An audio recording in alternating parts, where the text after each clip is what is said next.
So they're not that easy to see on imaging. You can usually get a sense on CT scans, but even on some of the CT scans, it's hard to see these fracture lines.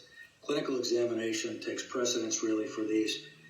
If you put the patient in a chair and grasp their premaxilla and try and move it, if they have a Lefort 1 fracture, you will typically see the entire denture base move. So it looks like they have a loose denture. In some cases, these can be impacted into the bones above, so they're driven into the bones above and they may not move so much, but in that case, they'll have malocclusion for sure. Malocclusion is pretty common with any type of Lefort 1 fracture. You can do this as a closed reduction with arch bars and rubber bands. You can, if the segments are impacted or driven into the bone above, we have instrumentation that allows us to free that up and put it back in its normal position. And you can do an open reduction with or without internal fixation. This is approached transorally, just like we would for a Lefort osteotomy, as we talked about osteotomies already. And we put bone plates on in most cases to help hold it in the normal position.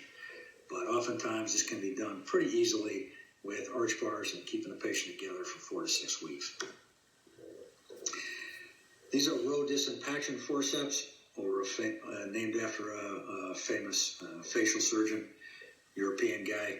And in this case, you see we've got these devices. One beak goes into the nose, the other goes around the teeth onto the palate, and you can use these things to take that upper jaw and move it, disimpact it, get it out of the bone that it was embedded into, so you can move it again and reestablish the occlusion. Lefort 2 fractures, a little more extensive.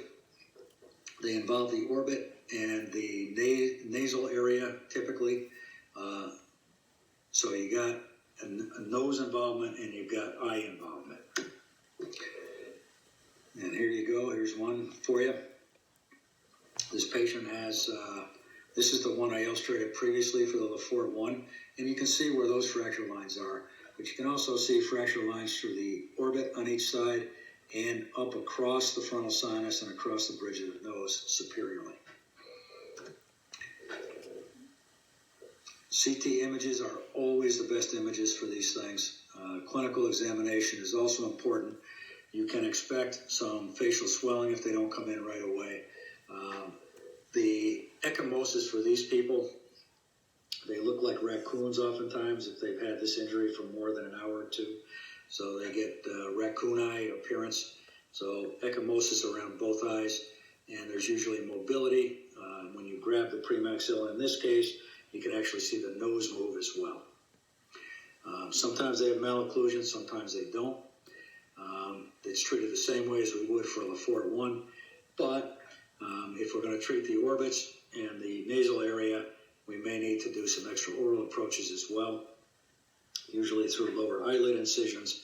And if the nasal bridge needs to be done, we can either approach it directly, which leaves a not very nice scar, or we can actually peel the scalp forward, make an incision in the hair, pull all the forehead tissue down to get to that nasal bridge, and then put a plate on up there. So this is the patient that we were just talking about, and what you can see is there's a plate, as illustrated by the arrows, on the infraorbital rim on each side. We elected not to treat the frontal sinus nasal area because it was not grossly displaced, and the Lefort 1 component is treated with closed reduction with arch bars and maxillomandibular fixation. Lefort 3 fractures, also called craniofacial disjunction.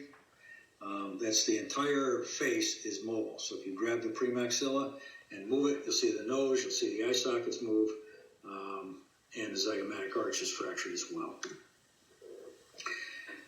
This illustrates it. This one is comminuted. You can see multiple segments. This is an older 3D CT scan, probably from 20 years ago, so the detail isn't quite what we get nowadays. But you can see this is the type of injury that you get when you're an unbelted driver and your face hits the steering wheel. Right? Usually hits at the bridge of the nose. You can see the raccoon eyes on this lady. She's not an alien. Those are corneal protectors that were placed over the globe so that we don't give a patient corneal abrasions or anything while we're working on them. And that tape is not to strangle her. It is to hold her neck stable while we're working, because patients that have this type of injury often have C-spine fractures as well. And we do not want to pit a patient when we're fixing their face. So, got to have CTs for these. And if you're in an outlying hospital that doesn't have the capability, these are typically transferred to a level 1 trauma center like we have at ECMC. Examination is as for the other LaFord fractures. They may or may not have malocclusion, and it's treated just like the LaFord 1s and 2s. But there will be extraoral incisions for the frontozygomatic areas, typically for the orbits, for the nose often. And this patient that I just showed, obviously there's direct access because there's a big laceration. And so, depending on what the patient presents with, helps to determine your access to the fracture reduction and fixation.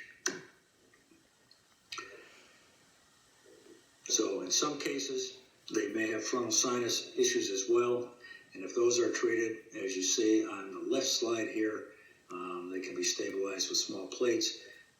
This one, because of the injury to the nasal bridge, underwent immediate bone grafting. This wasn't my case. This was one of my colleagues' cases. Sometimes that'll work, sometimes it doesn't. But in any case, if you can do it at the same time, you save the patient an additional operation. So this illustrates the lady that we showed initially after immediate treatment. You can see there's a fair amount of swelling. She's not a small woman, but the swelling that's in her face is the result of these fractures, and these will heal up fine. This lady had a tracheostomy. You can see the trach tube coming out on the image on the right. So she'll keep that in for a period of time until she's able to maintain her own airway. Nasal fractures include the nasal bones and the nasal septum. They bleed a lot, so anybody who's had a nosebleed knows what that's like. If you get a hematoma in the nasal septum, that requires immediate intervention because the blood supply is poor to the nasal septum, and if you don't drain that hematoma, patients may wind up with necrosis of the nasal septum. If that happens, they're going to wind up with communication between the left and the right nares, and they will whistle when they breathe. And it's hard to fix afterwards, so we want to prevent it if possible. Usually we do these with close reduction unless there are lacerations that expose the bones. And many times, because these nasal fractures involve thin bones in multiple pieces, we may need to go back after they heal and revise them for function and or aesthetics. So here's a plain film, and you can see the lighter bones of the nose, and there's a fracture right about in the middle of that gray area. Right. So these are things we would fix, usually with general anesthesia, but fix it by close reduction. So we have instruments we stick in the nose and mold the nose back to its normal shape, and put some splints on the nose and in the nose to hold it there for a week or 10 days till it heals. Sinus fractures, far and away the sinus fracture that is most necessary to treat are serious frontal sinus fractures. Because these fractures can actually impinge on the brain, you can get not just the outer table but the inner table of the frontal sinus can be fractured, as it is here. In fact, you see one little black dot that indicates air inside the cranial cavity.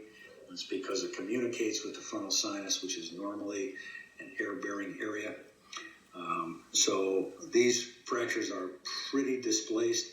Not only will they leave a cosmetic defect, but they will impede sinus drainage. When you impede sinus drainage and develop a mucocele, which is different from a mucocele that we see in the lip. These are destructive lesions that erode bone and cause other problems.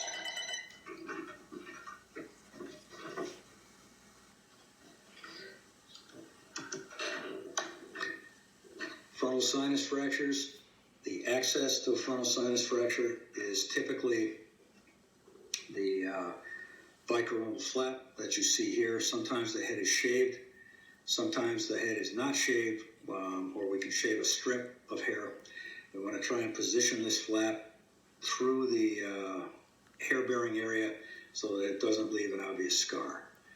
So we go down to periosteum, called pericranium in this area, pull all the tissues forward. That will give us good access to the frontal sinus and to the nasal bridge and to the superior orbits if there's fractures there. So here's the patient that we were just looking at. So you can see that's pretty caved in. He had intracranial injuries as well. So the neurosurgery guys manage the brain, we manage the bones. What you see on the right image is the skull cap that's been unzipped so that the intracranial bleeding can be managed. Once that's done, then we put the bones back together.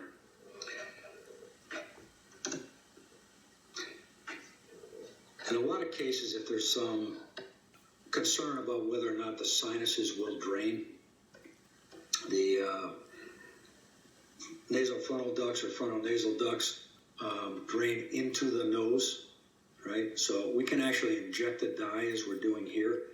And in the left image, you see little white pledgets coming out of the guy's nose.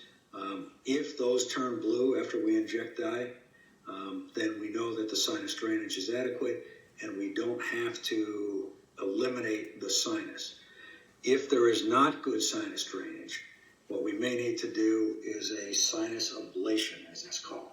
And what that means is we remove all the sinus lining and we fill that sinus with some other material, which could be bone, could be hydroxyapatite, could be fat, which we normally get from the abdomen.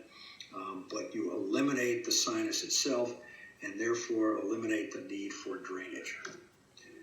And as you see here, we're getting abdominal fat.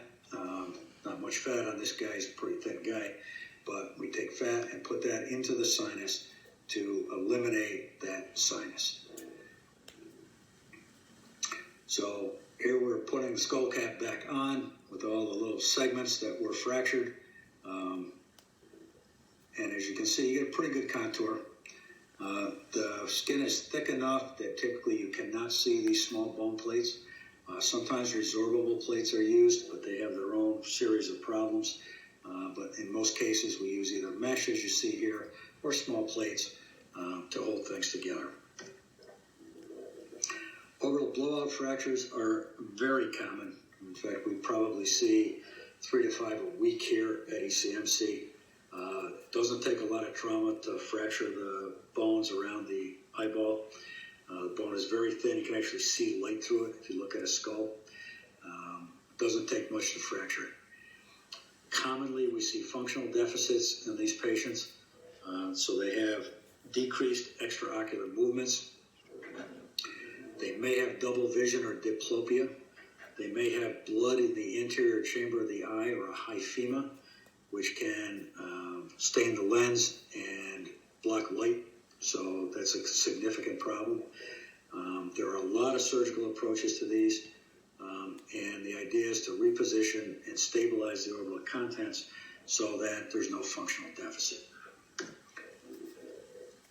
So this is a pretty classic orbital blowout fracture. A radiographic image. That white dot near the inferior is the inferior rectus muscle, and you see an actual trap door where the orbital floor is depressed into the sinus, and some of the orbital fat in that muscle are down in the sinus. Right? One of the issues that we see with this type of fracture is patients get blood in the sinus, as is illustrated here. And so they have a stuffy sinus, they blow their nose, and then they blow their face up because you get back pressure into the sinus, which then goes up into the orbit. And the right image here, the swelling that you see is actually air around the eyelids. And if you put your fingers on these and press, you can feel it sort of crackle under the skin. So this is air emphysema that is associated with these orbital blowout fractures on patients who try and blow their nose.